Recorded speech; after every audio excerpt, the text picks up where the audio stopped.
Entonces, en el libro de Daniel, hermano, recuerde que Daniel es como una especie de apocalipsis del Antiguo Testamento.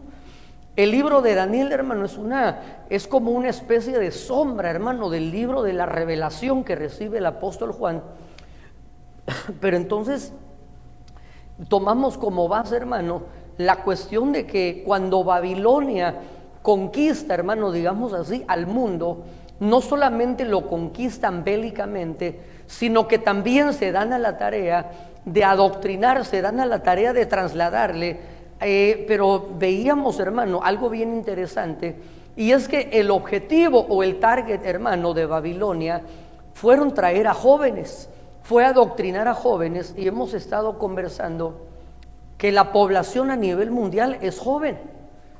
Yo no sé si usted sabía que, por ejemplo, aquí en Estados Unidos, el promedio es aproximadamente 35 años, pero en países como México, hermanos, Centroamérica, la edad promedio son 25 años. Y en países o en lugares como el continente africano, la edad promedio son 15 años. Entonces, a nivel general, hermano, la humanidad es joven. Y es por eso, veíamos, hermano, veíamos que esta situación, hermano, esta plaga o esta pandemia, como que va dirigida a poder quitar de en medio a la experiencia. Como que el objetivo es erradicar las canas, la sabiduría, para que de esta manera puedan trasladar o puedan adoctrinar o puedan guiar, hermano, a una juventud que al estar carente de esa otra gloria que es la gloria de los ancianos, entonces son fácilmente manejables o manipulables. Entonces, en esta ocasión vamos a abordar un tema que yo he titulado la persecución religiosa, y vamos a ir poniendo algunas bases escriturales. Y vamos a ir al libro de Daniel, capítulo 3, verso 15, y dice de la siguiente manera: ahora pues, estáis dispuestos para que al oír el son de la bocina, de la flauta, del tamboril, del arpa, del salterio, de la zampoña y todo instrumento de música, os postréis y adoréis la estatua que he hecho. Pero entonces aquí encuentro yo la persecución, porque si no la adoraréis, ¿qué es lo que dice ahí? En la misma hora seréis echados en medio de un horno de fuego ardiendo. ¿Y qué Dios será aquel que os libre de mis manos? Aquí está hablando el rey Nabucodonosor, y recuerde que Nabucodonosor también es una sombra o es una figura del anticristo. Entonces, hermano, cuando estas cosas comiencen a suceder, dice Mateo 24, es el tiempo de erguir vuestras cabezas, es el tiempo de levantar su mirada hacia el cielo, porque vuestra redención está cercana. Entonces, hermano, aquí observo yo en el capítulo 3 de Daniel que es una faceta donde comienza la persecución, pero no es una persecución a cualquiera, sino que es una persecución religiosa. Mire, por ejemplo, hace unos días, no sé cuántos vieron la noticia que un diputado de allá de Guatemala, que es desde que él se propuso para esa candidatura, de alguna forma su plataforma fue abiertamente declarando que él es una persona homosexual. Y nosotros no tenemos nada en contra de estas personas, nosotros los amamos, pero de alguna manera nosotros, hermanos, somos guiados en base a los parámetros que Dios ha establecido. Y entonces, hermano, este diputado se dio a la tarea de alguna forma, en una especie de represalia, con un pastor, hermano, que aparentemente su argumento es que él no tiene nada en contra de la iglesia evangélica, él no tiene nada en contra de los ministros, pero resulta que hace años, cuando él fue estudiante de un colegio en el cual supuestamente los padres de este pastor eran los dueños de este colegio, y este pastor era una especie de docente, era una especie de maestro, él argumentaba que le hacía bullying, ¿verdad? Y entonces como que él juró venganza, hermano, y entonces de alguna forma logró, ahora que logró trascender, hermano, a esa posición de alguna manera donde tiene un cierto tipo de influencia. Entonces se dio esta situación, pero no solo es esto, hermano, sino que también han estado sucediendo, hermano, algunas cosas en contra de la iglesia evangélica, por ejemplo, así como en Guatemala, pero también lo vemos, hermano, no solo allá, sino que nosotros en carne propia estamos viviendo, hermano, esa persecución que comienza, hermano, no de una manera tal vez tan frontal o tan directa, pero ya comienza a dar esos destellos, hermano, ya comienza. Y entonces lo hemos estado viendo, hermano, como, por ejemplo, hace 2 días, hermano, yo vi la noticia que la NFL acaba de tener su primer partido presencial, ¿verdad? No sé cuántos vieron la noticia. Pastor, yo solo paso orando y leyendo la Biblia, pero a mí me llamó la atención cómo es posible, hermano, que de alguna manera se ha dado la apertura y aunque podrían argumentar, hermano, que solamente tuvieron, mire, 17,000 personas en ese estadio, hermano, es una situación donde vemos los contrastes, hermano, cómo comenzar a dar libertad a otro tipo de actividades, pero de alguna forma restringir. Y si usted quiere, hermano, podrían argumentar de decir es que es por seguridad, es por seguir las restricciones, sí, hermano, pero de alguna forma vemos la disparidad, vemos cómo a ciertos eventos, por ejemplo, como a las manifestaciones o las marchas, se les da esa libertad, y entonces a la iglesia se le está comenzando a restringir. Pero entonces yo observo, hermano, en el libro de Daniel, que ahí hay una persecución religiosa. ¿Por qué? Porque se iba a perseguir únicamente a aquellos que de alguna forma, hermano, no estuvieran dispuestos a adorar, a aquellos que de alguna forma no estuvieran dispuestos a ir conforme a la corriente de este siglo. Y por eso, mire, por eso, hermano, tal vez es tan importante que puedan estar esa combinación de las dos glorias, la gloria de los jóvenes y la gloria de los ancianos. Porque hace unos días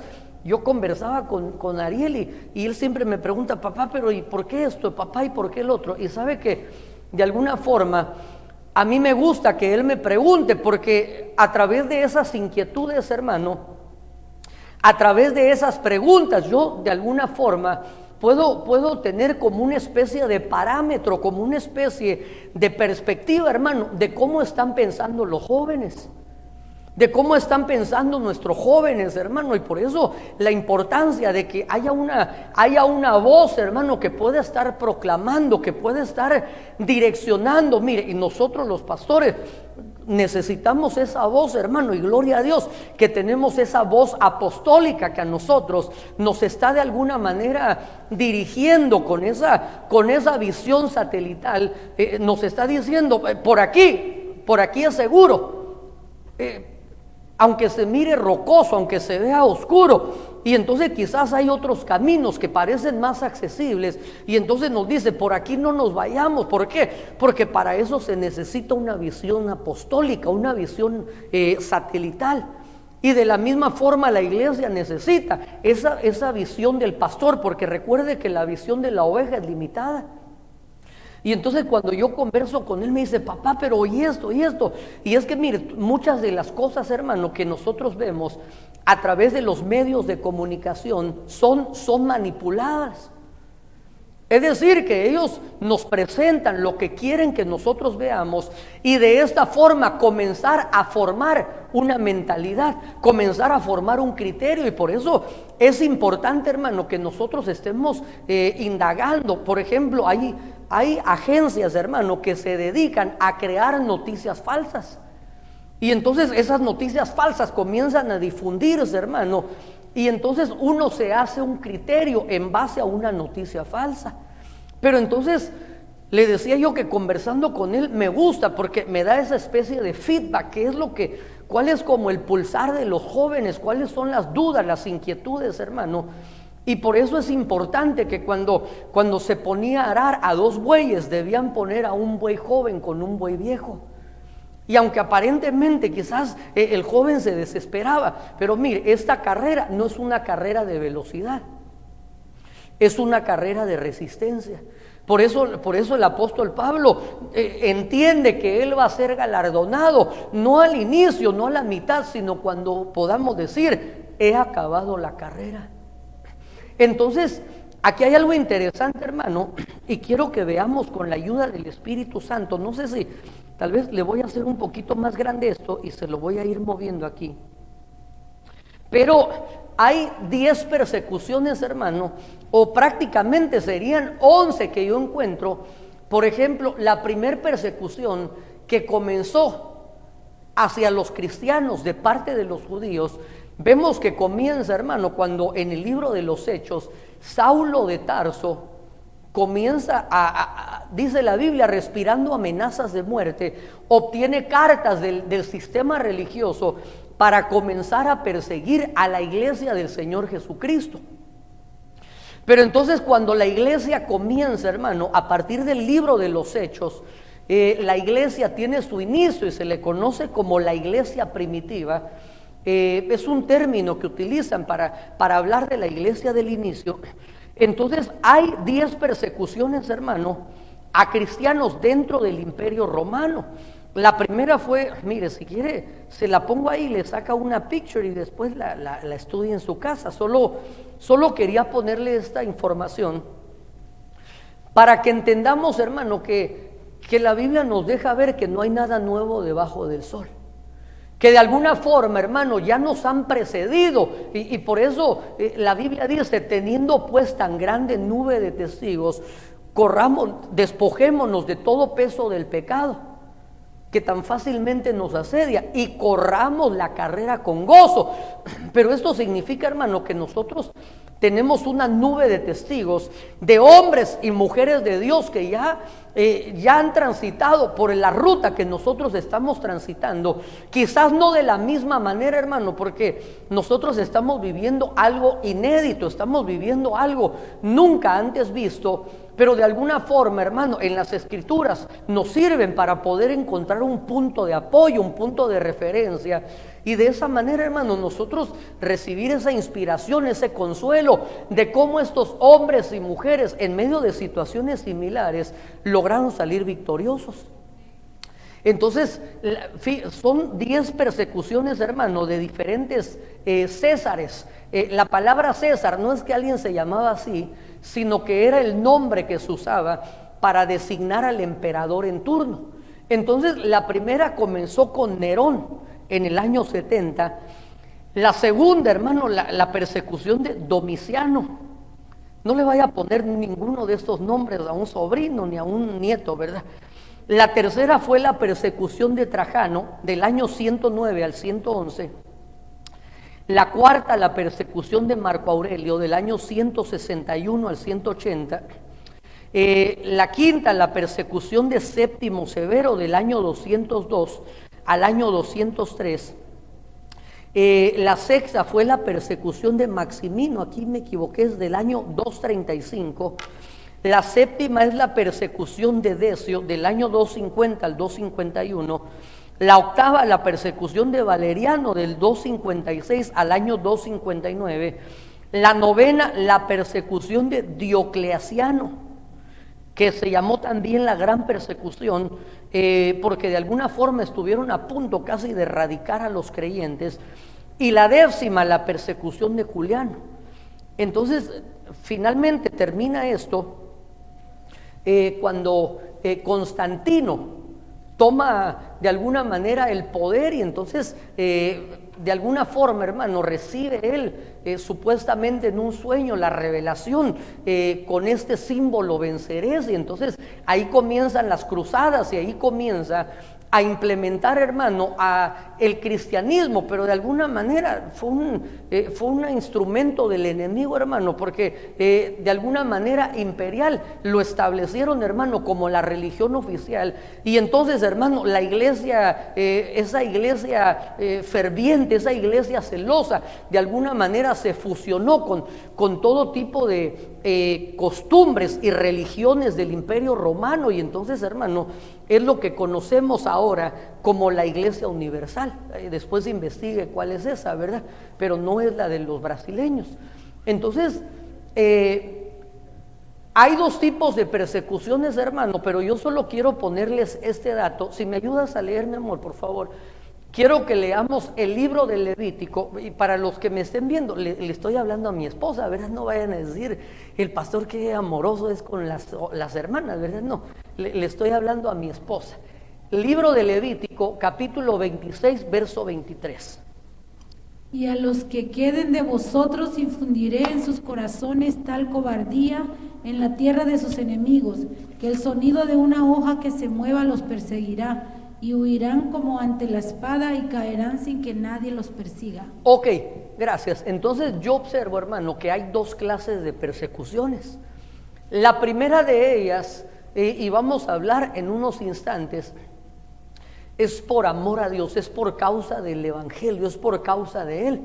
Pero la segunda de ellas, hermano, aquí le puse yo como esa referencia en el libro de Levítico, verso 36 del capítulo 26 dice: y a los que queden de vosotros infundiré en sus corazones tal cobardía en la tierra de sus enemigos, que el sonido de una hoja que se mueva los perseguirá, y huirán como ante la espada y caerán sin que nadie los persiga. Entonces, hay persecuciones, hermano, que suceden producto de abandonar a Dios, producto de haberle dado la espalda a Dios. Pero entonces, yo sé que aquí ninguno le vamos a dar la espalda a Dios.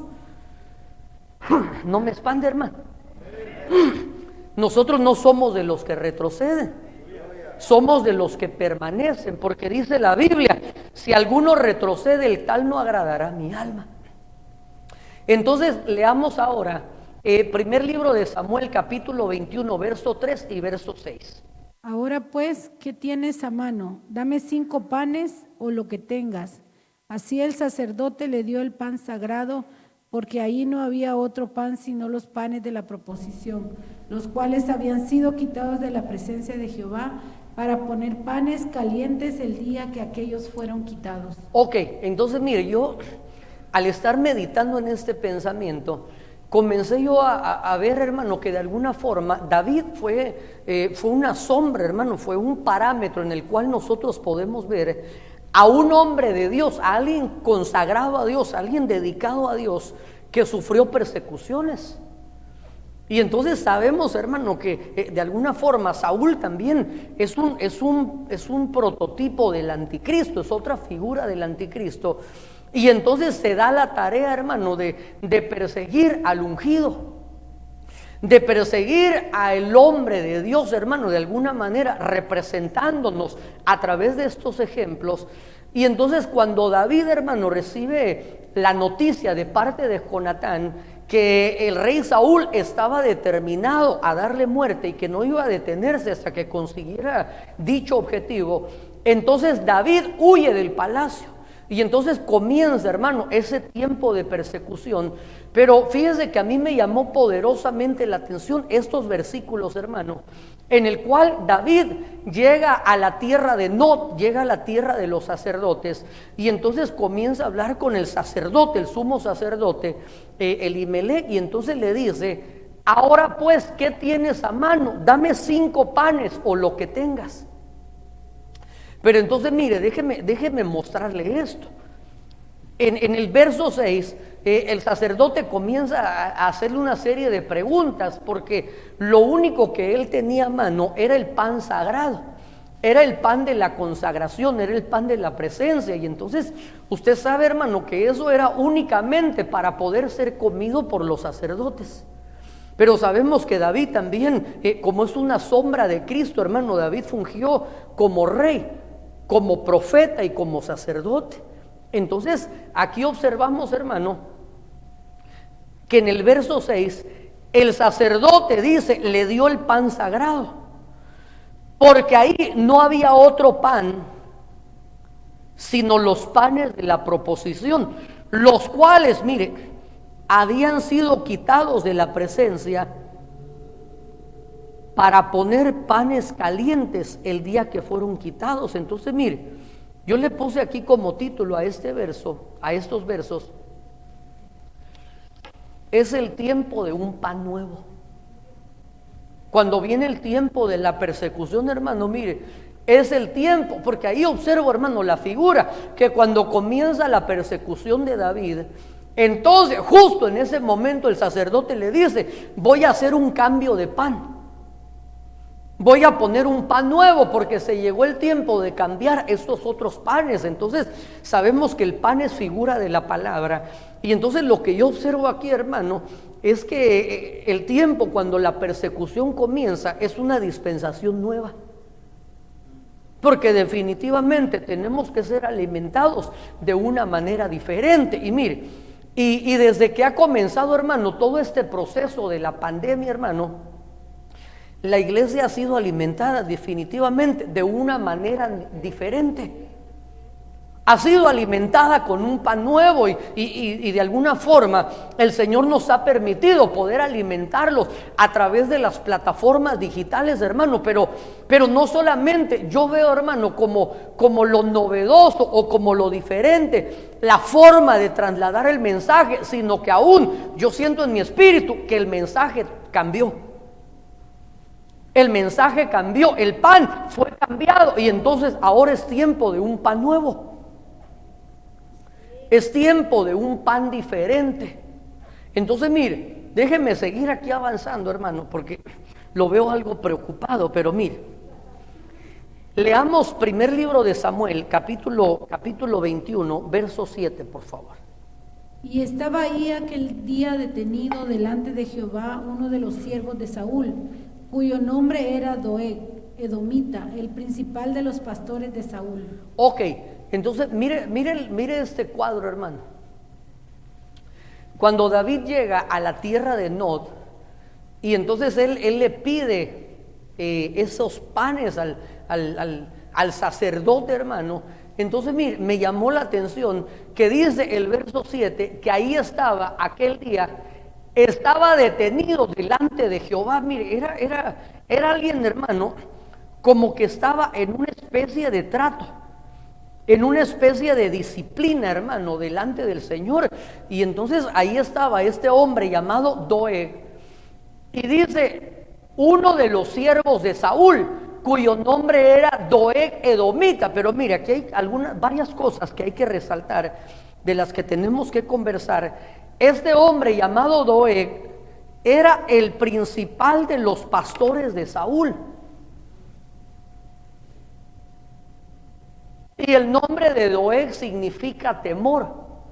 Pero también la Biblia nos deja ver que era un edomita, era un descendiente directo de Esaú, hermano. Y sabemos que de alguna forma, hermano, Esaú vino a ser como un prototipo, hermano, de un enemigo declarado del pueblo de Israel. Aunque sabemos que de alguna forma, hermano, cuando Jacob regresa a la casa de sus padres, hubo una especie de reconciliación. Pero hermano, mire, el apóstol Sergio tiene una frase, ¿verdad?, que él comenta que su maestra le trasladó y le dijo: enemigo declarado siempre será enemigo, aunque uno se reconcilie, hermano. Por eso la reconciliación no significa, hermano, que vamos a estar de besos y abrazos con nuestros enemigos, sino que quizás vamos a perdonarlos, hermano, los soltamos, pero eso no significa que cada 8 días tiene que salir a tomar cafecito con ellos. Entonces, hermano, aquí aparece este personaje llamado Doeg, que vuelvo a la carga, su nombre significa temor. Y entonces era un descendiente de Esaú. Recuerde que Esaú prometió, hermano, y dijo: cuando se cumplan los días de la muerte de mi padre, yo voy a matar a mi hermano Jacob. Entonces este hombre llamado Doeg, que mire, no solo era pastor de Saúl, sino que era el principal de los pastores de Saúl. Y mire, y yo entiendo, hermano, sí, ¿cómo no iba a estar mal el cuate si el rey estaba endemoniado? Es decir, ya qué discernimiento había en Saúl para poder elegir a quién iba a nombrar como pastor. Y no solo como pastor, sino que lo nombra como una cabeza de todos los pastores. Entonces ahí está este personaje llamado Doeg, está observando todo el cuadro. Pero entonces mire, gracias hermano Tony.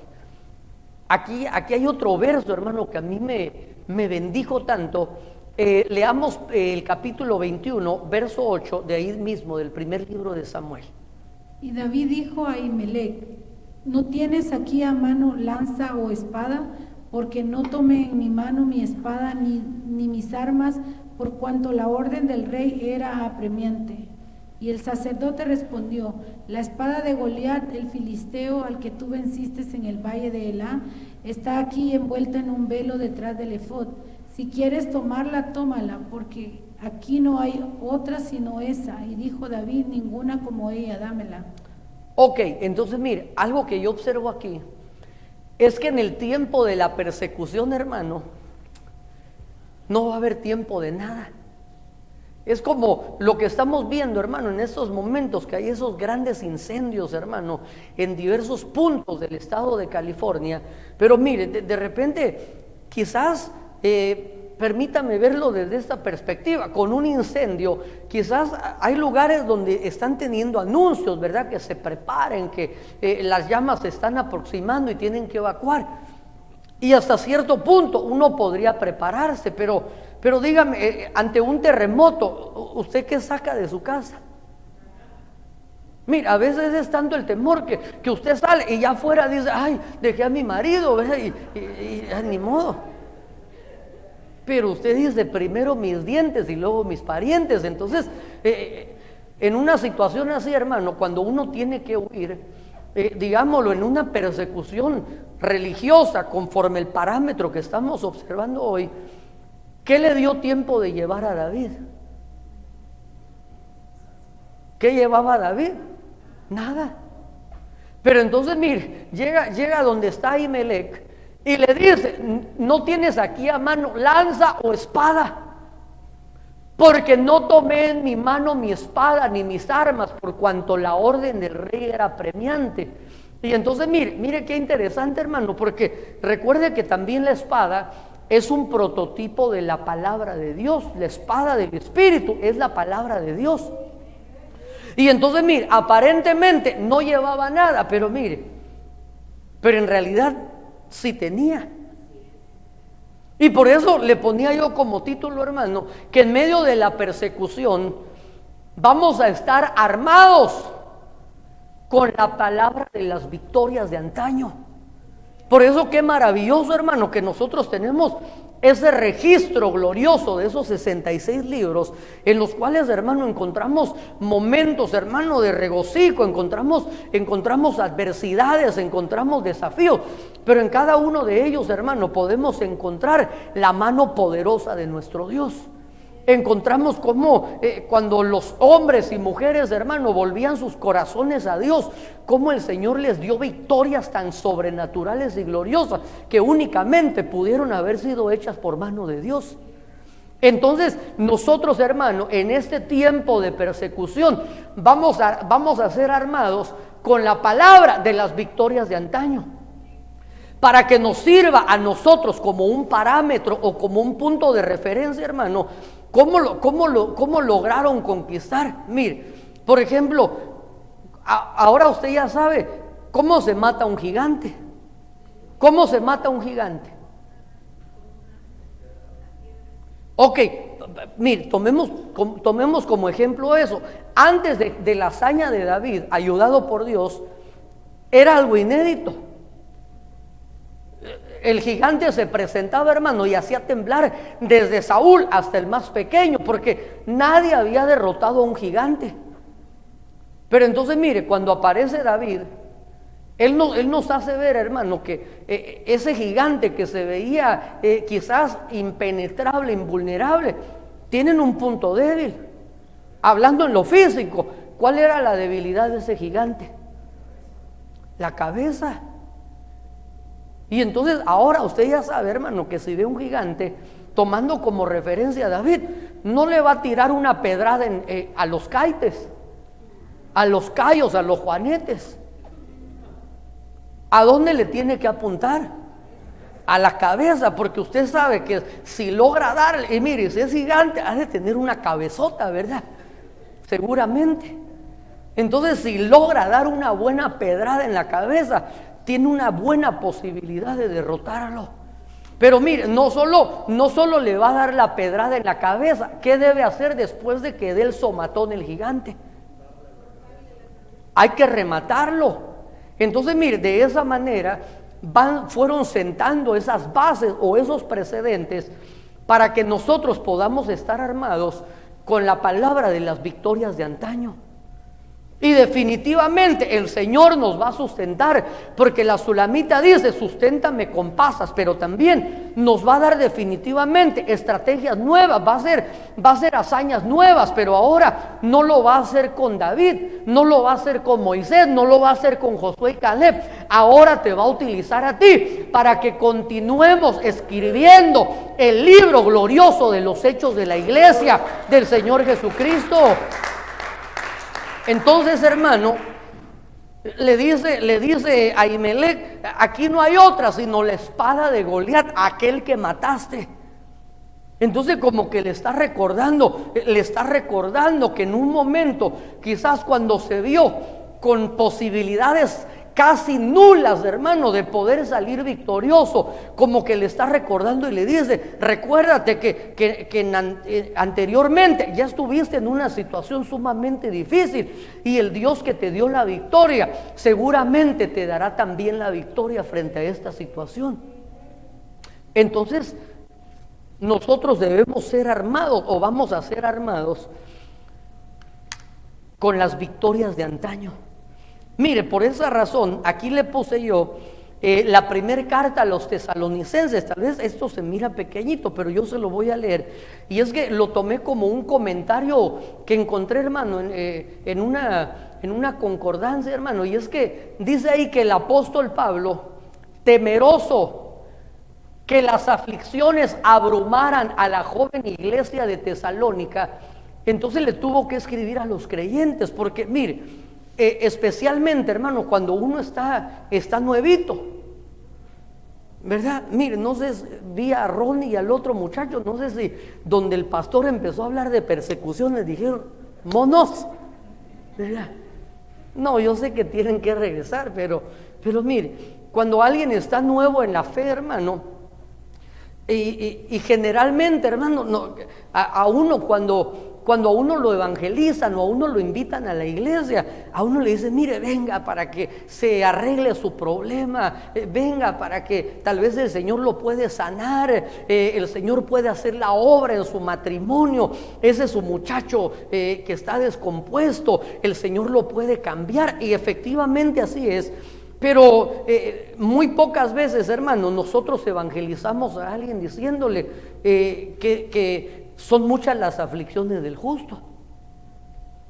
¿Verdad que no es uno de los textos favoritos que nosotros utilizamos para evangelizar? Pero definitivamente, hermano, nosotros debemos saber que las aflicciones del justo son varias. Pero entonces el apóstol Pablo, a la joven iglesia de Tesalónica, los tesalonicenses, temiendo, hermano, que esas persecuciones los hicieran retractar de su fe, entonces les escribe ahí esa carta en el capítulo 3, verso 3, y me gustó mucho la Biblia Arcas Fernández, y dice: para que ninguno se deje derrumbar bajo el peso de esas pruebas, a las que, como sabéis, estamos destinados. Y mire, todas estas cosas, hermano, aunque nosotros debemos estar orando y velando, pero la Biblia nos deja ver los parámetros, hermano, que nuestra oración y nuestra vela, el estar gregoreando, el estar alertas, el estar sobrios, no necesariamente, hermano, es para que las cosas cambien, sino que la Biblia nos dice: velad y orad para que no caigáis en tentación. La Biblia no nos dice: velen y oren para que estas cosas no sucedan. No, porque estas cosas tienen que suceder, porque así está escrito. Es necesario que estas cosas sucedan, hermano, porque así lo declara la Escritura, la palabra profética más segura que Dios dio por medio de los profetas del Antiguo Testamento. Pero entonces también el apóstol Pablo les habla a los tesalonicenses y les dice: ninguno se deje derrumbar por el peso de esas pruebas, a las que, como sabéis, estamos destinados. Entonces mire, por eso le decía yo que cuando comienza esta etapa hay que ministrar un pan diferente. Hay que ministrar una comida diferente, hermano. ¿Para qué? Para que podamos estar preparados y que estas pruebas, hermano, que el peso de estas no nos vayan a derrumbar. Porque es necesario que nosotros estemos en autos, estemos entendidos que para eso fuimos destinados. ¿Por qué no naciste, hermano, en el siglo pasado? Bueno, aunque sí nacimos en el siglo pasado, me refiero en 1900, en 1800, no. ¿Por qué te tocó llegar, hermano, a algo que prácticamente parecía que la humanidad no iba a llegar, hermano, al año 2000, mucho menos al año 2020? Veíamos, hermano, películas de ciencia ficción, veíamos tantas cosas y creímos, hermano, que no sucedía, y hoy estás aquí. Para este tiempo te escogió el Señor, para esta época, para esta temporada te preparó, hermano. ¿Y por qué? Porque de alguna forma, en condición de espíritu, en la casa del Padre, el Señor dijo: a ti te voy a enviar en la última hora. Y lógicamente, hermano, hay una ambigüedad. Es un tiempo donde vamos a ver una manifestación de la gloria de Dios, donde la Biblia nos hace ver que la gloria postrera va a ser mayor que la primera. Y si la iglesia del principio inició con gloria, iniciaron con manifestaciones angélicas, iniciaron con señales, con prodigios, hermano, nosotros definitivamente vamos a experimentar, de acuerdo a lo que la Biblia dice, una mayor gloria que la que ellos vivieron. Pero también a la par de esa gloria, así será, como es la gloria, como es la manifestación, así también son los adversarios. Entonces, hermano, el apóstol Pablo le dice: ninguno se deje derrumbar, porque fuimos predestinados, fuimos preparados para este tiempo. Entonces, mire, hay algo interesante, hermano, y quiero que leamos, por favor, volvamos al primer libro de Samuel, capítulo 21, leamos el verso 11, por favor. Y los siervos de Aquis le dijeron: ¿no es este David el rey de la tierra? ¿No es este de quien cantaban en las danzas diciendo: hirió Saúl a sus 1000 y David a sus 10,000? Ok, entonces mire, cuando esto sucede, mire el tiempo cómo vuela, hermano. Yo en la introducción voy, pero mire, cuando esto está sucediendo, hermano, David sale huyendo y va a Gat, no a Gata, sino que va a una ciudad llamada Gat, que era la tierra de los filisteos. Mire, era la tierra de sus enemigos. Pero entonces, como David está huyendo, y por eso, mire, hay algo que yo quiero resaltar, hermano, y es que cuando nosotros estamos experimentando una persecución, o posiblemente cuando entremos, hermano, digamos en lo más álgido de esa persecución, porque le quiero decir que vamos a entrar. Ay, pastor, háblenos de la samaritana. No, hermano, yo tengo que prepararlo para la última hora, porque usted fue escogido para la última hora.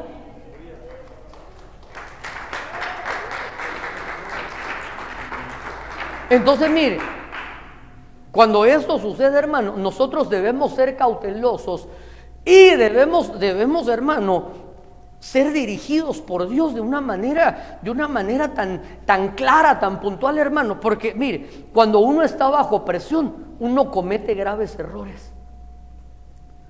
Entonces David aquí nos está dejando ver ese parámetro, que al estar bajo presión, hermano, se recuerda cuando por ejemplo hubo algunas hambrunas, hubo unos tiempos de sequía. De repente, hermano, Abraham iba a descender a Egipto y Dios le decía: no desciendas a Egipto. De repente iban a tomar decisiones, hermano, que a simple vista, así como en el momento cuando Noemí están pasando por un tiempo de hambruna, por un tiempo de sequía en Belén de Judá, y entonces en vez de consultar a Dios, ellos se dejaron guiar por el pronóstico del tiempo. Ellos dijeron: aquí en California mucho incendio, vayamos allá, por allá se mira bonito. Y entonces, hermano, se fueron a residir a Moab. ¿Y qué sucedió? que en Moab no solo perdieron recursos, sino que muere el esposo, mueren los hijos, hermano. Y por eso en los periodos de crisis, en los periodos, hermano, cuando estamos en una presión extrema, como en un momento de persecución, nosotros podemos tomar decisiones equivocadas. Pero entonces viene David y ni modo, hermanos, digámoslo, su vida está de por medio y él está tratando de salvaguardar su vida. Y entonces él huye a la tierra de Gat. Pero entonces cuando los siervos del rey Aquis lo ven, mire cómo dicen, hermano, o posiblemente, mire, quizás veámoslo como una figura, hermano. Quizás no salimos huyendo, pero entonces mire, los enemigos del pueblo de Dios, cuando el pueblo de Dios está siendo perseguido, van a decir, así como dijeron de David, no es este David, mire, no dicen el rey de Israel, sino que ¿cómo lo hacen ver ellos? No es este David, el rey de la tierra. No son estos los que cantaban a sus 1000 y a sus 10,000 caerán sin esfuerzo, y agarraban y cortaremos hoy y entonces y decían, tome su espada, pararara. No son estos los que cantaban eso. No son estos los que decían, no me avergüenzo del evangelio, que ha sido gran poder y libertad de la verdad. No son estos. Entonces vienen los enemigos del pueblo de Dios y dicen los siervos de Aquis, no es este David, el rey de la tierra. No es este de quien cantaban en las danzas diciendo, hirió Saúl a sus 1000 y David a sus 10,000. Entonces mire, preparémonos para esto. Preparémonos para esto. Ay, no son estos los que decían, cuentan de un Dios que hace maravillas y le dio poder. No son estos, son los mismos. Mire, David era el mismo. El Dios que tenía era el mismo, solo que estaba pasando por un trato diferente. Estaba pasando por un proceso, hermano, en el cual era necesario. Hay tratos, hay procesos, hermano, que son necesarios. No es algo alternativo, no es algo optativo, sino que son tratos y son procesos que son necesarios. ¿Para qué? Para que nosotros podamos alcanzar, según lo que dice Efesios capítulo 4 verso 13, que podamos llegar a la unidad de la fe y el conocimiento del Hijo de Dios, a la condición de un hombre maduro y a la medida de la plenitud del varón perfecto. Pero ¿cómo vamos a llegar a esa situación? ¿Cómo vamos a llegar a ese nivel? Mire, a través de estos procesos. Mire, en lo natural, hermano, nosotros, digamos, los padres de familia, ¿cuántos padres de familia vemos aquí? Ok, cuando usted y yo aconsejamos a nuestros hijos, ¿cómo, hermano, dígame, en dónde fue a comprar sus 40 pesos de sabiduría? Y ahora usted tiene esa sabiduría y entonces puede aconsejar y decirle, mira papito, esto no hagas, esto sí. ¿En dónde, hermana Maricelita, dónde compró esa sabiduría?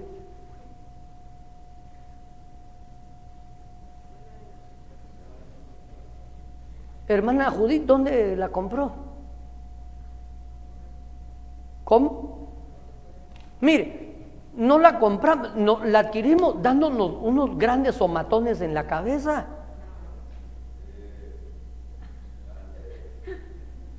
Así es como no es que fuimos a comprar, mire, me da 50 pesos de sabiduría, no, sino que mire, la adquirimos, hermano, porque en algún momento también, así como los jóvenes, estábamos adoleciendo de la misma. Y entonces, mire, quizás nuestros padres o nuestros tutores nos aconsejaron, o quizás no, pero nosotros fuimos a experimentar, hermano, y a reventarnos la cabeza fuimos. Y entonces ahora nosotros queremos de alguna forma poder trasladarle a la siguiente generación, hermano, pero mire, debemos prepararnos, hermano, porque cuando estas cosas sucedan, vamos a enfrentar burlas. Mira, hay un canto que la pastora Ninosca compuso, saber que habrá escuchado, y recibe la inspiración de un canto que dice: mira Dios lo que dicen de ti, que tú ya no haces milagros. ¿Cómo así que Dios ya no hace? Sí, pero es que muchos hermanos, al estar viendo quizás esos tratos o esas persecuciones, van a pretender en tono de burla decir: bueno, y no eran aquellos. Claro que son aquellos, pero estamos pasando por un proceso necesario. ¿Necesario para qué? A ver, ayúdeme a predicar en lo que me echo un trago aquí de té.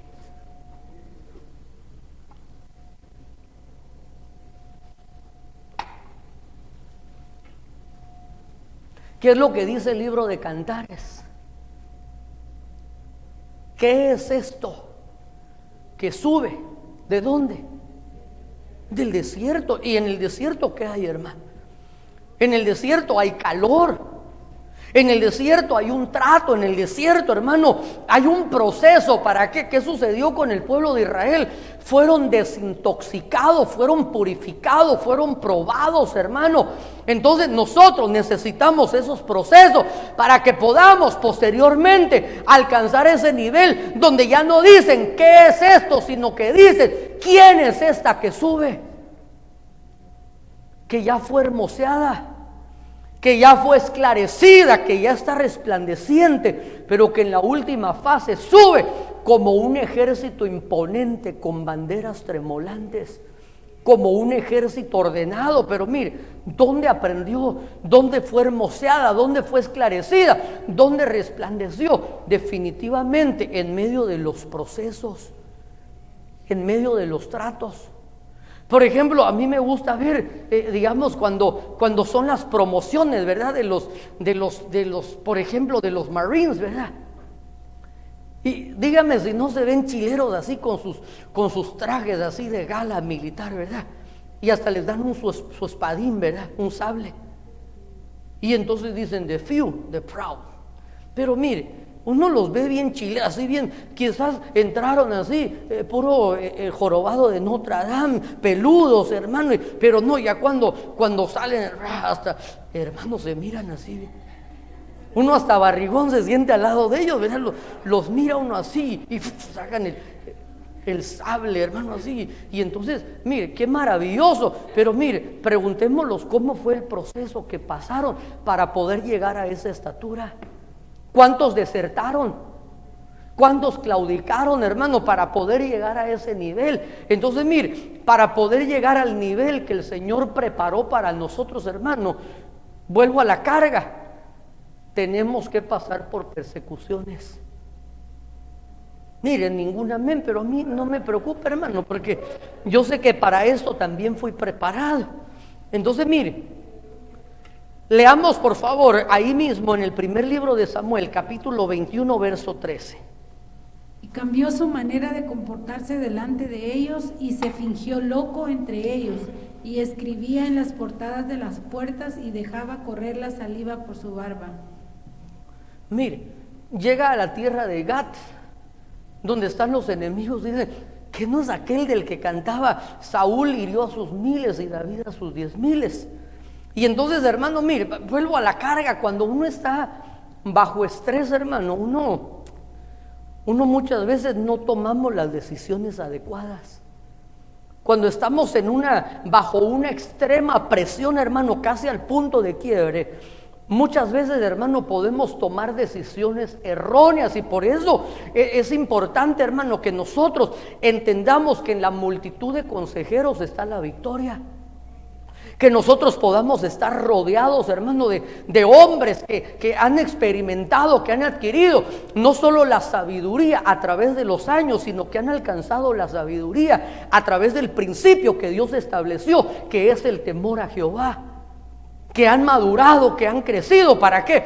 Para que de alguna forma, en medio de ese estrés, hermano, se recuerda cuando a Rocky lo están trancaseando.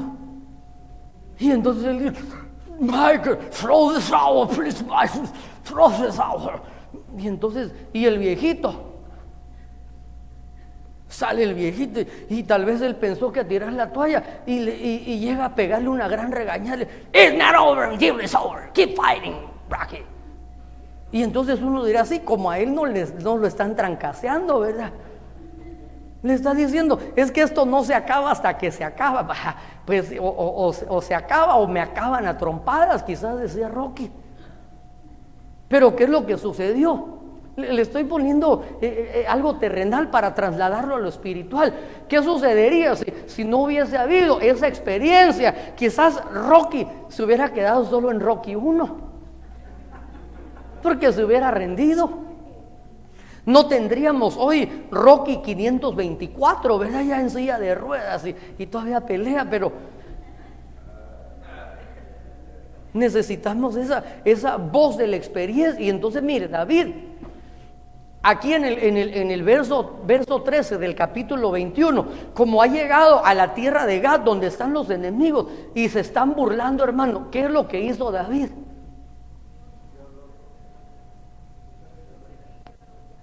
Y cambió su manera. De repente digo, como que no me avergüenzo, este es David, no. Y empezó a cantar, verás que no he cambiado. Se fingió loco. Ya no se puso a cantar alabanzas. Pero no solo se fingió loco, sino que dice que comenzó a escribir en las portadas de las puertas y dejaba caer la saliva por su barba. Es decir, como que en algún momento, y por eso yo le puse ahí el fingimiento, hermano. Mire, en medio de la persecución uno puede decir, no, mire, en alguna ocasión escuché a alguien decir que de repente llegó a la iglesia y entonces cuando llegó a la iglesia lo vio alguien que lo conocía en el trabajo y dijo, ay, no sabía que tú eres hermano. Y entonces del miedo digo, no, yo aquí a dejar a mi mamá vengo a la iglesia. Y ya se regresó.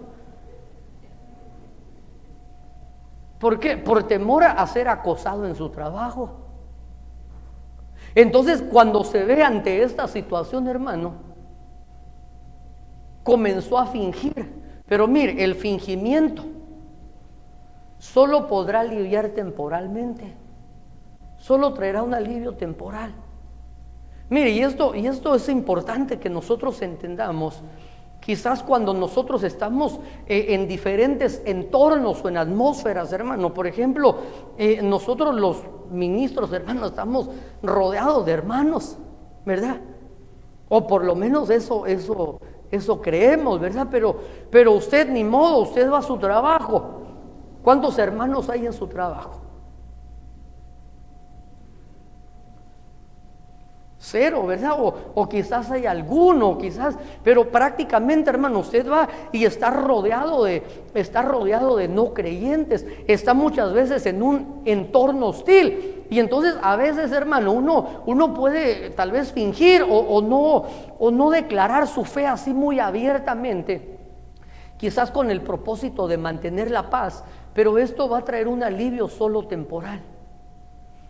Esto a David le sirvió, porque mire, ni modo, hermano, David dijo, no, aquí de loco. Y entonces mire, le avisan al rey Aquis y se lo llevan así como estaba. Y ¿sabe qué dice el rey Aquis? Dice que no tenemos ya suficientes locos aquí como para que me traigan otro. Mire, a veces me llevo yo a los jóvenes en el carro y vamos ahí y le digo, mira papito, vea qué loco. Ah, sí, ¿verdad, pastor? Y vamos ahí, mira aquel otro loco, y mira aquel otro loco. Y ya después de 3 locos le digo, papito, ¿y tú crees que aquí en Los Ángeles necesitan otro loco en el volante? Ya le bajan a saber por qué me estará diciendo eso el pastor, y después quizás les cae el rema. Ok, entonces mire, dejemos en paz a los locos. Y entonces, ¿qué es lo que hace David? ¿Qué es lo que hace David? Leamos por favor el capítulo 22, verso 1.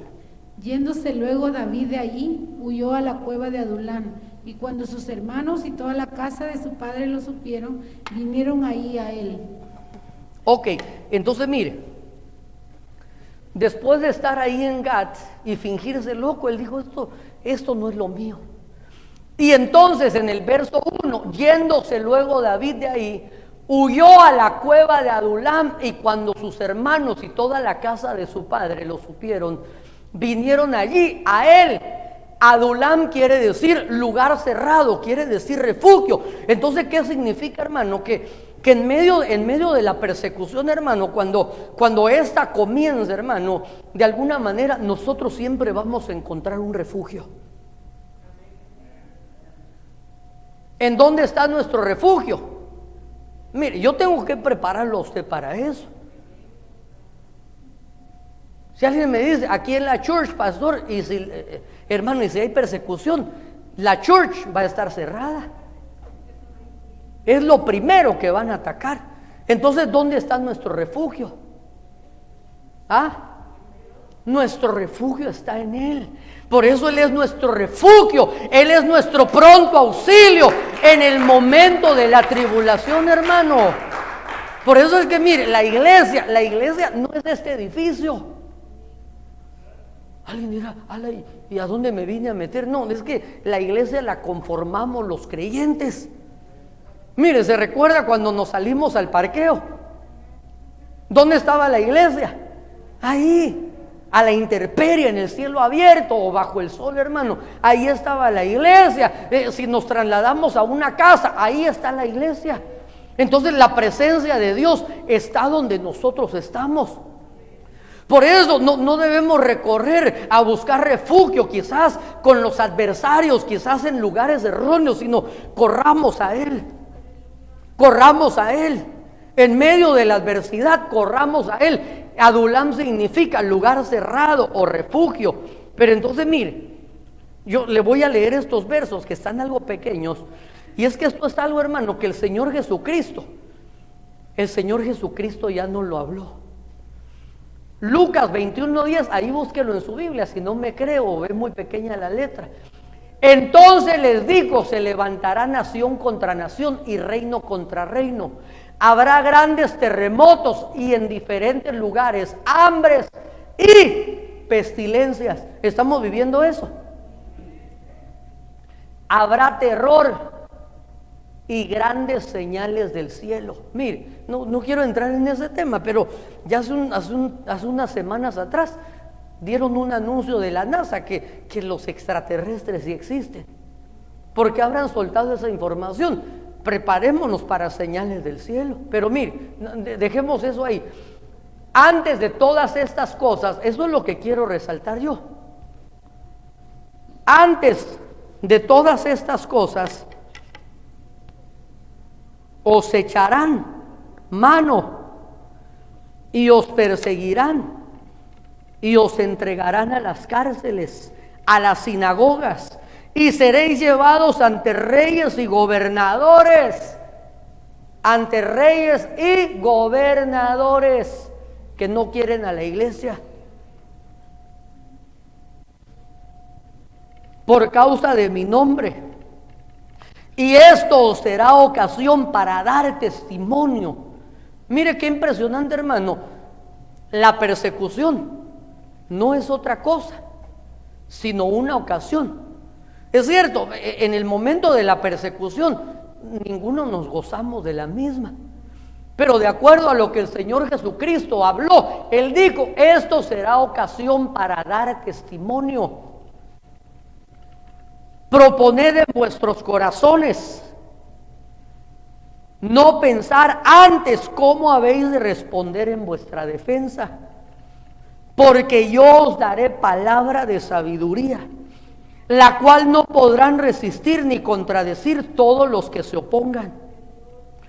Mas seréis entregados aún por vuestros padres, hermanos, parientes y amigos. Mire, con esos amigos, ¿para qué quiere enemigos, verdad? Y matarán a algunos de vosotros. Seréis aborrecidos de todos por causa de mi nombre. Pero ni un cabello de vuestra cabeza perecerá, y con vuestra paciencia ganaréis vuestras almas.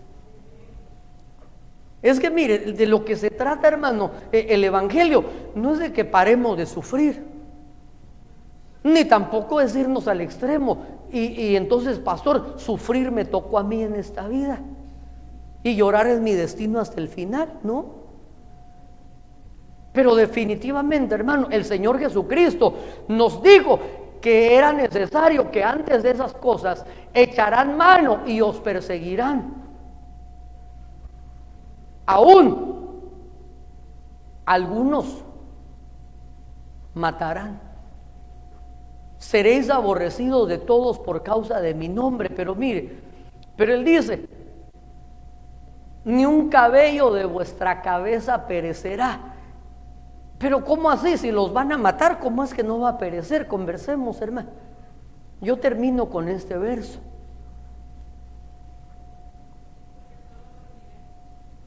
¿Por qué no va a perecer? Porque efectivamente, porque el creyente no puede morir. Pastor, déjeme darle un garrotazo en la cabeza a ver si no, es que, hermano, la muerte ya fue vencida. Y para nosotros, hermano, si nosotros dejamos de existir físicamente, eso no significa que dejamos de existir. Quizás nuestro cuerpo cesó de funcionar, hermano, nuestros órganos vitales cesaron su funcionamiento, pero nosotros entendemos que cuando creímos en Jesucristo, la Biblia dice que Él vino para que tengan vida. Cuando nosotros vemos en el original, no dice para que tengan solo bios, que es la vida biológica, sino que agrega, dice, para que tengan la vida zoe, que tengan la vida del Espíritu. Y por eso, hermano, para nosotros la muerte ya fue vencida. La muerte ya fue vencida cuando Él la venció. Y por eso le dijo, ¿dónde está, oh muerte, tu aguijón? ¿Dónde, oh sepulcro, tu victoria? Y por eso, hermano, mire, aunque nos persigan, y aunque de acuerdo a lo que dice estos versículos, matarán a algunos de vosotros, hermano, el Señor dice, con vuestra paciencia, con vuestra perseverancia. Por eso una de las cosas que la iglesia debe de tener es la perseverancia.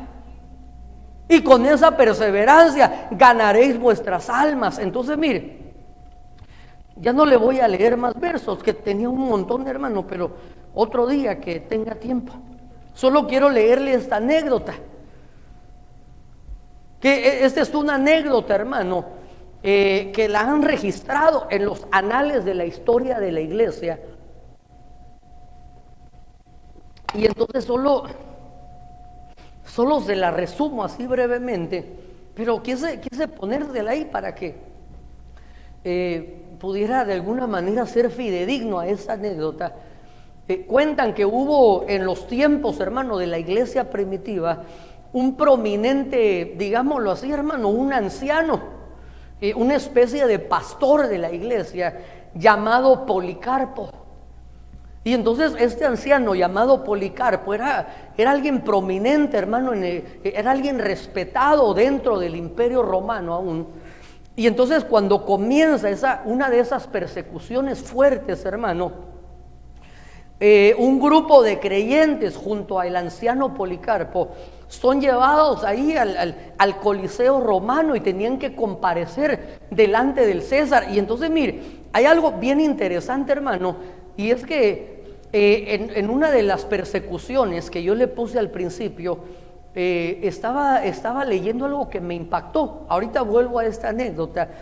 Y es que en la persecución número 9, la que se conoce como la gran persecución, fíjese que yo encontré un dato que se me hizo bien interesante. Y dicen los historiadores de la iglesia que aunque nosotros creemos que todas las persecuciones van a ayudar para afianzar, para afirmar a la iglesia, relatan ahí que durante la persecución número 9, que se conoció como la gran persecución, había muchos creyentes que no estaban firmes en su fe. Había muchos creyentes que no habían sido de alguna manera marcados, hermano, como hemos estado predicando, hermano, que debemos ser marcados. ¿Para qué? Para que nosotros no tengamos otra alternativa, sino que nosotros entendemos que hay un solo camino. Pero durante esa persecución, hermano, hubo un gran número de creyentes que abandonaron su fe. Hubo un gran número de creyentes, y entonces decían, hermano, los romanos, que trataban de persuadirlos, y ellos decían que el creyente verdadero era imposible que blasfemara y maldijera a Cristo y negara su fe. Pero entonces muchos, hermano, al no tener esa certeza, esa convicción, con tal de salvar su vida a Dios, abandonaban su fe. Entonces las persecuciones, hermano, van a tener dos efectos.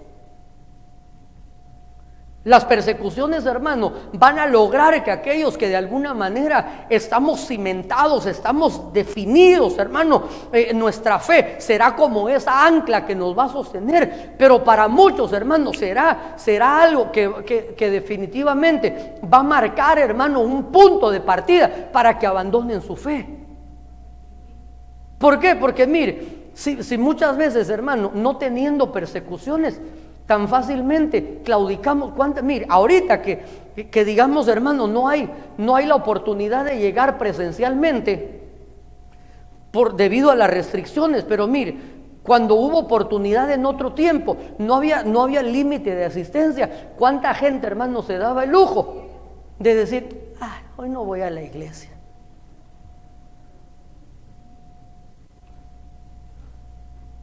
Mira, me encantan esos silencios.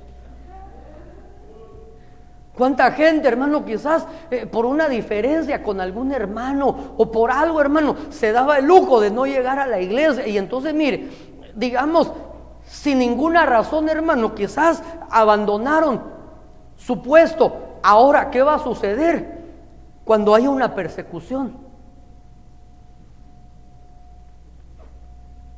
¿Qué va a suceder cuando haya restricciones, hermano, más fuertes, hermano, o aún incluso castigos o reprimendas a causa de nuestra fe? Por eso le decía yo que la persecución va a lograr dos efectos, así como lo vimos en la historia de la iglesia del principio. Para muchos les sirvió, hermano, para poder posicionarse, hermano, y ascender a una nueva estatura, a un nuevo nivel espiritual. Pero para otros les sirvió para definirse y de una vez apartarse de la fe.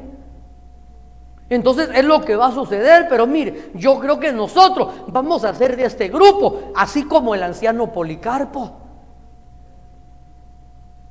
Yo creo que el Señor nos está preparando. Mire, yo entiendo, hermano, que nos estamos preparando para que suene la trompeta final y nosotros nos vayamos. Pero mire, yo veo que ahí dice, antes de que sucedan estas cosas, os perseguirán. Ay, pastor, y si es así, mejor ahí me hablan cuando ya vaya a sonar la trompeta. Yo ahí en mi casa, yo oro por ustedes. No. Entonces, mire, según esta historia tomada de un registro de la iglesia del principio, viene el anciano Policarpo, y entonces mire, muchos cristianos, dice, fueron martirizados durante estos años, entre ellos líderes de la iglesia como Policarpo. Eusebio, un historiador muy connotado, hermano, para la iglesia, registra que cuando el procónsul ordenó a Policarpo que maldijera el nombre de Cristo, su respuesta fue: durante 86 años, respondió Policarpo, he sido su siervo y él nunca me ha hecho daño alguno. ¿Cómo puedo blasfemar a mi rey, quien me salvó? Tengo bestias salvajes, amenazó el procónsul. Te arrojaré a ellas si no cambias tu manera de pensar. Que vengan las bestias, dijo el anciano. Si menosprecias a las bestias, contestó el procónsul, si no cambias tu manera de parecer, te haré arder en fuego. Me amenazas con fuego que arde solo brevemente y después de un corto tiempo se apaga. ¿Por qué ignoras el poder del juicio venidero y el castigo eterno que está reservado para los malvados? Declaró Policarpo. Pero, ¿por qué tardas? Haz lo que quieras. El procónsul envió a su heraldo al centro del estadio para que proclamara 3 veces: Policarpo ha confesado que es cristiano. Ante esto, la multitud de gentiles y judíos se enardecieron encolerizados y gritaron a viva voz: debe ser quemado vivo.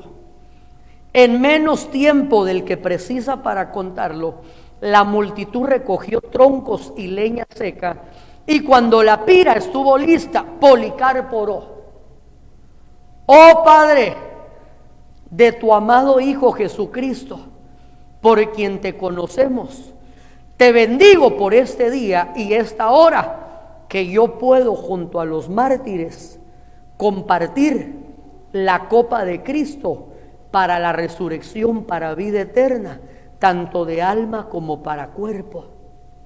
Cuando hubo terminado, encendieron el fuego y ardió una gran llama. Entonces, si me ayudas, papito. Este fue un hombre que amaba a Dios, un hombre que servía a Dios, pero mire, ante ese ataque, ante esa persecución, él pudo verlo desde esa perspectiva y decir: vienen las fieras, que vengan, te vamos a hacer arder. Y él dijo, permítame parafrasear, como que él se recordó de las palabras del Señor Jesucristo cuando dijo: no temáis aquellos que únicamente pueden matar al cuerpo, sino más bien temer a aquel que junto con el cuerpo puede destruir también el alma en el infierno.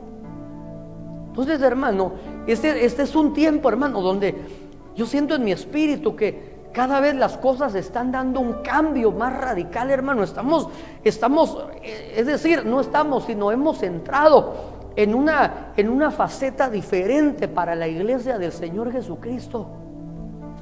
Pero este es el tiempo, hermano, donde nosotros debemos ser definidos y que podamos, como la mujer enamorada del libro de Cantares dice: llévame como una marca sobre tu brazo. Llévame de alguna manera, que podamos tener esa marca y que podamos estar marcados, hermano, de tal manera que nuestro amor pueda ser tal, vaya siendo perfeccionado de tal manera que cuando tengamos que enfrentar diferentes estadios, aún la muerte, la Biblia dice que el amor es más poderoso que la muerte. Ni aún las muchas aguas podrán anegarlo. Que podamos enamorarnos de Dios con todo nuestro corazón. Que podamos amarlo. Que podamos amarlo con todas las fuerzas de nuestro corazón, para que cuando tengamos que enfrentar esas persecuciones, esas batallas, nosotros podamos estar seguros de que esas tribulaciones levemente pasajeras no se comparan con el peso de gloria que ha de venir sobre los hijos de Dios. Mira, cuando lo veamos, hermano, digamos que le dicen: mire, si no niega su fe, le vamos a pasar un tráiler cargado con Coca-Colas y con 2 choferes gorditos. Pero ¿cuánto puede durar ese castigo? Mira, papito, perdón, pero cantemos esa canción que dice: cara a cara. Cuando estemos frente a Él, hermano. Pastor, pero y si el canche o uno de los enemigos del canche dicen: el que no niegue su fe, lo vamos a deportar? ¿Y qué acaso nació usted comiendo hamburguesas? Ay, pastor, es que yo sin Estados Unidos. Sí, pero mire, Yo creo que lo único con lo que no podemos vivir es sin su presencia, hermano. Pero aún un desierto, un lugar inhabitable, un lugar donde no hay vida, donde está Dios, mire, es el lugar donde mejor se comía, es el lugar donde mejor se dormía, es el lugar más seguro. Entonces,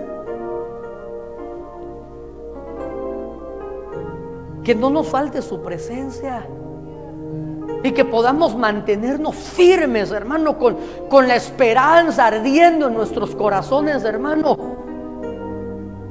que hay algo más allá para nosotros, que las cosas terrenales sí son bonitas, pero el rey Salomón escribió en sus últimos días, cuando escribe el libro de Eclesiastés, y dice: vanidad de vanidades, todas las cosas son vanidad. Por eso la Biblia dice: si habéis pues nacido de nuevo, buscad las cosas de arriba, donde está Cristo Jesús, esas cosas que no son perecederas. Por eso Él dijo: haceos tesoros allá en el reino de los cielos, donde el ladrón no entra, donde la polilla no destruye. Pero qué maravilloso, hermano, cuando entremos ahí el Señor va a enjugar nuestras lágrimas. Ahí vamos a conocer como hemos sido conocidos. Y mire, ahorita le cantamos, lo amamos, pero hacemos todo como por espejo. Pero mire, ese día glorioso cuando te den tu audiencia y puedas escuchar esa voz como estruendo de muchas aguas y te diga: buen siervo y fiel, buena sierva y fiel, en lo poco fuiste fiel, sobre mucho te pondré, y ahora entra en el gozo de tu Señor.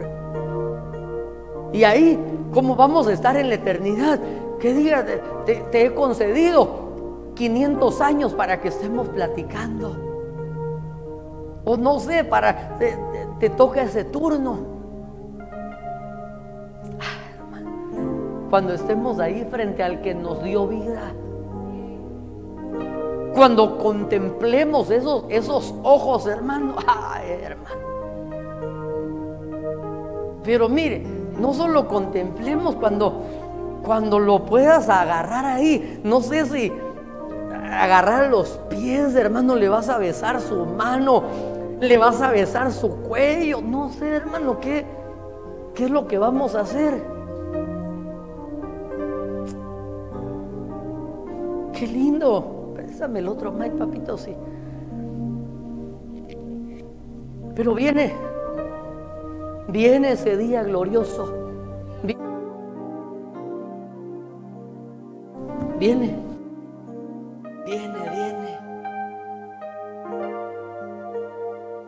Y nos estamos preparando, Señor, no solo para algo catastrófico, Señor, sino que el anhelo de mi corazón, Señor, y el de los ministros conforme a tu corazón, papito, yo creo que es preparar a tu pueblo para ese día glorioso. Preparar a la amada, así como Rebeca fue preparada y durante el camino Eliezer y los camellos transportaban a la esposa, la escogida, pero le recordaban que el hijo de mi señor Abraham era hermoso, era bueno. Y entonces cuando ella llegó, cuando ella lo vio, se cubrió, porque su corazón estaba anhelando ese momento. Y así también nuestro corazón está anhelando ese día glorioso, cuando te veremos, cuando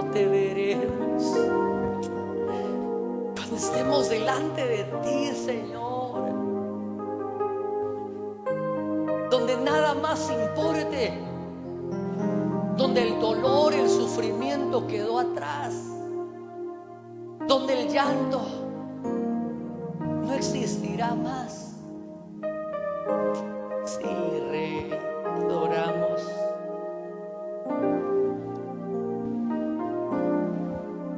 Solamente una palabra, solamente una oración. Cuando llegue a tu presencia, mi Señor, no me importa en qué lugar de la mesa me haga sentar, o el color de mi corona, si la llego a ganar. Solamente una palabra, si es que aún me queda voz, y si logro articularla, oh Señor. No te quiero hacer preguntas, solo una petición, y si puede ser a solas, mucho mejor. Solo déjame mirarte cara a cara y perderme como un niño en tu mirada, y que pase mucho tiempo y que nadie diga nada. Solo déjame mirarte cara a cara, que se ahogue mi recuerdo en tu mirada. Quiero amarte en el silencio y sin palabras,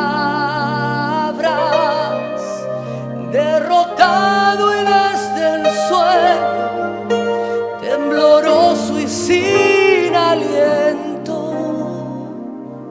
aún te seguiré mirando, mi maestro. Solo déjame mirarte cara a cara y perderme como un niño en tu mirada, y que pase mucho tiempo y que nadie diga nada, aún te seguiré mirando cara a cara.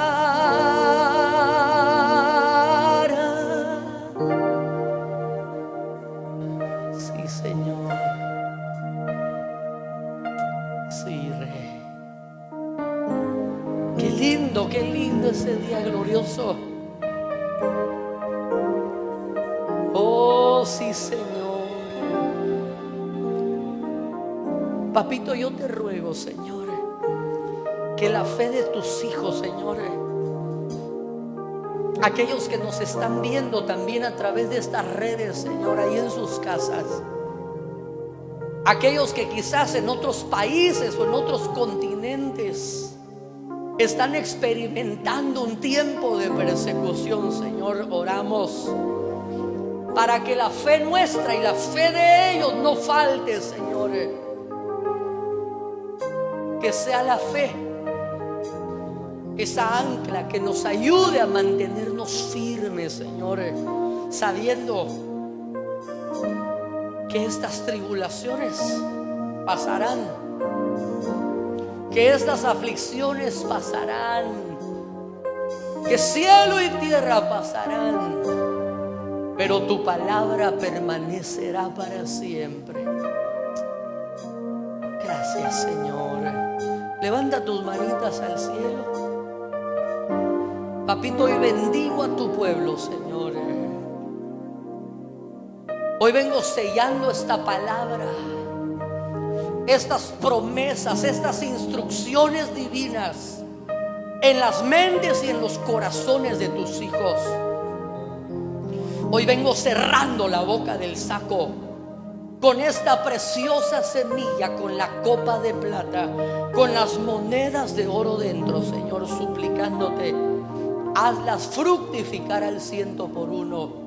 Hoy te ruego, papito, llévanos en paz, llévanos en bendición, que el ángel tuyo acampe alrededor nuestro y que nos defienda, Señor.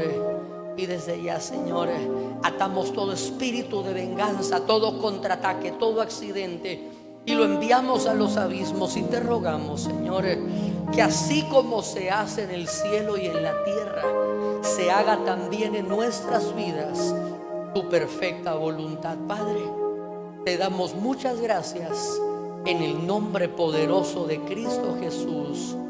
Amén, amén y amén. Démosle un fuerte aplauso al Señor. Gloria a Dios.